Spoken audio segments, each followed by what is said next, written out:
Hello again, basketball fans. Welcome to another edition of High School Hoops Weekly. I am Aaron Schoonmaker, joined again with Powell Latimer, who has been on a kind of a wild week. The snow not only messed up the students, the snow messed us up a little bit.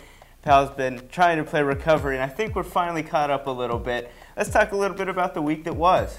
Well, the week that was a big one. We had a couple games moved around, but the big game of the week that actually was moved to Saturday. So if you got out there and caught this game, you had a nice little Saturday chill fest at New Hanover versus Laney. Laney came into Brogdon Hall. It was a triple overtime showdown. This game was absolutely amazing.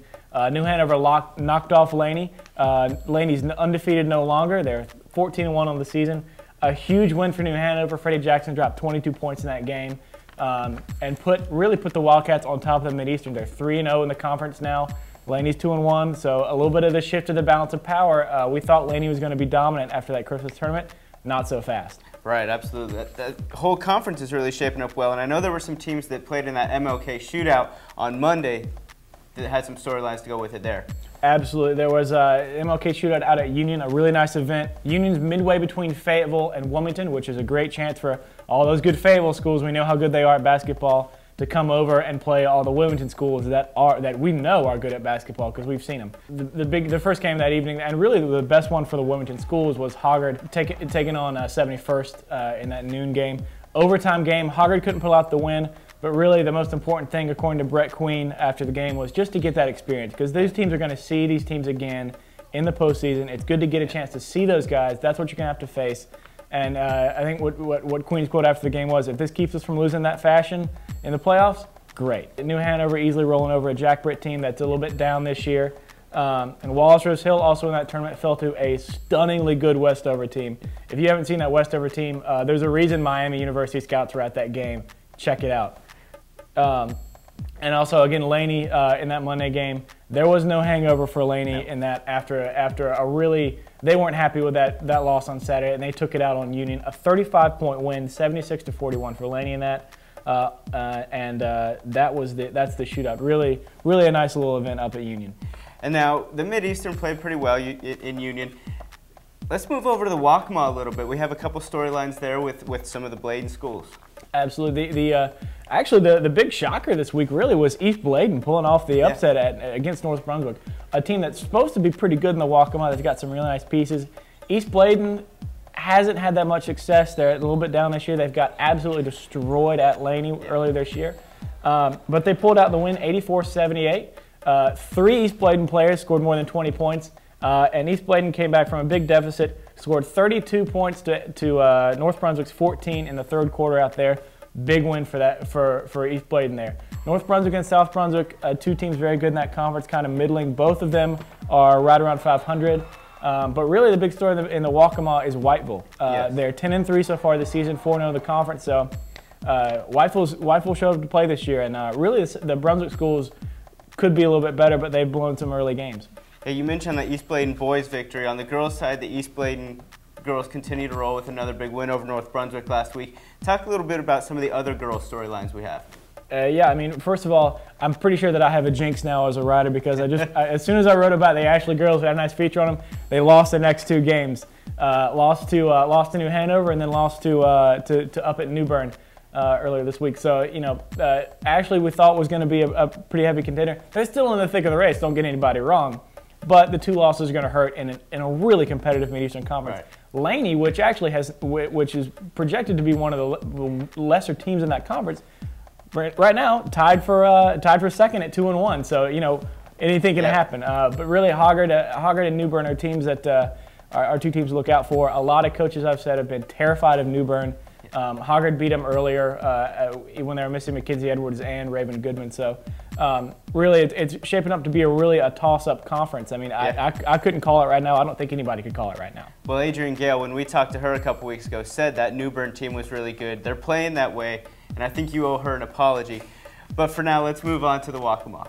Yeah, and like you said, that East Bladen game, East Bladen made an absolute statement. North Brunswick went over to East Bladen and got absolutely pummeled. The Scorpions were, coming into the game, were tied with East Bladen, at least second to East Bladen in the conference. They were 3-0, both teams undefeated coming in. East Bladen had no mercy. Courtney Melvin hung up 33 points. You've heard that name before. And East Bladen won 64-32. That is, you doubled up the second place team in your conference. You might be able to win the conference. I'm just going to take a guess. A bold prediction, I know, but I'm just going to take a shot at that one right now. Little idea of that one. We went to go get some highlights of that one. By the time we showed up, there was about 30 seconds to go, and we had to get a photographer to get a still. That game was pretty much over when we got there. So, well, let's move on to another one. Out of the two major conferences, Cape Fear Academy's not getting much love. Let's talk about them a little bit. Yeah, I mean, your Cape Fear Academy, they're a small school. They tend to not get it's hard to judge how good they are in any given year, but the numbers don't lie. You know, Cape Fear Academy is just off a big win. Another instance of doubling somebody up. They almost doubled up Coastal Christian and won 53-27. Cape Fear Academy girls 10-6 so far this season. A pretty nice little team in the conference they're in. So, you know, they're worth checking out as well. I mean, like I said, the Cape Fear Academy tends to have some really good girls teams, and this is just another instance of that. Well, it's been a week and a half since we've done a show. We're trying to do this every week, but like we said, that snow messed us up. So we went a little long with our details and catching up. Let's get now to the 3 points. We're going to get to the finer side of things. Pal, give me your 3-pointer for the week.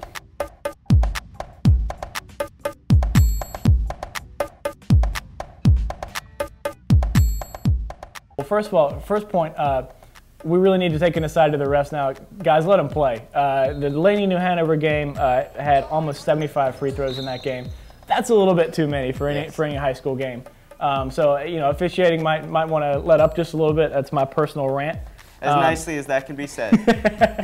Absolutely. Like I said, if you're looking for any more, point number 2 in that is check out the conference rankings on our site. A lot of the on startersvarsity.com, we keep the conference standings pretty up to date as much as we can. A lot of muddled races. It's worth checking out, especially when a team like Laney, which, like we said, not supposed to be that good on the girls' side, but is now right in the thick of things. So, you know, as conference season revs up, this is when games really matter. The preseason, you can throw it out. Just look at those little numbers beside the conference standings, and that's where you need to check. And we're getting to the home stretch too. So absolutely, yeah. Come down this home stretch. Conference games are so incredibly important. You have to win. Every game's a must-win from here until the middle of February if you want to get to the postseason. And number 3. Number 3 is good luck on exams, guys. It's exams. Everybody's taking tests this week. Tests, they're never all that fun, but get it done. Get some studying time in, and make sure that you're, you know, doing well in school. Because student athlete, you're a student first, and an athlete second. Absolutely. Players like Myron Roll have shown people the Rhodes Scholar way, so absolutely do good on those tests. Well, those are the 3 points. Those are the storylines for the week. We have updated you on a week and a half worth of items. MLK tournament, Mid-Eastern play, Waccamaw play. Give Cape Fear Academy some love. We're going to come back to you a little bit quicker early next week. Be sure to check that out. You're already on the website checking this out, so keep looking around. Like Pal said, look at those standings. Keep an eye out for those conference races. Pal, anything to finish with? Just thanks for watching, and we'll be back with you early next week, and see you out there. Check it out, guys.